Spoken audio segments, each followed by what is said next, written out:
Hi, മാമ്പഴപ്പുളിശ്ശേരി. മാങ്ങ ഇരിക്കുന്ന ഇരിപ്പ് കണ്ടോ? കൊത്തേറ്റ് പാടില്ല, തോലെങ്കി തോല്.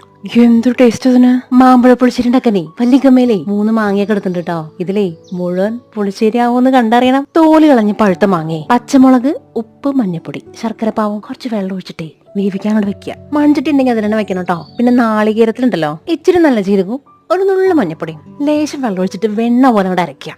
അതിനുശേഷം കുറച്ച് തൈര് എടുത്തിട്ട് അതിന്റെ കൂടെ ചേർത്തിട്ട് ഒരൊറ്റ അല്ലെങ്കിൽ വേണ്ട 2 പ്രാവശ്യം ഒന്നങ്ങോട്ട് കറക്കിക്കോ. അത്ര മതി കേട്ടോ. പിന്നെ നമ്മുടെ പുരാതന ചട്ടിയിലേക്ക് നെയ്യ് ഒഴിക്കണം കേട്ടോ. നെയ്യ്, കടുക്, ഉലുവ, കറിവേപ്പില, ചുവന്നമുളക്, ഒരു നുള്ള മുളക് പൊടി. സംഭവം കഴിഞ്ഞു. ഇതാ കണ്ടാ, മാമ്പഴ പുളിശ്ശേരി റെഡി ആയിട്ടുണ്ട്. വായിൽ വെള്ളം വന്നിട്ടിരിക്കാൻ വയ്യ അല്ലേ? നല്ല കാര്യം. കൊതിച്ചോണ്ടിരുന്നോട്ടോ. ഒരു 2-3 മാങ്ങ വാങ്ങിക്കേണ്ട പണിയല്ലുള്ളൂ. ഇനി വിഷാവാനൊന്നും കാത്തിരിക്കണ്ടാന്ന്. നാളെ തന്നെ ഉണ്ടാക്കി കഴിച്ചോളോ. നല്ലോണം വെന്ത ചോറും മാമ്പഴ പുളിശ്ശേരിയും പപ്പടം കൂട്ടിക്കുഴച്ചിട്ടേ ഇങ്ങോട്ട് കഴിക്കുമ്പോണ്ടല്ലോ സ്വർഗം.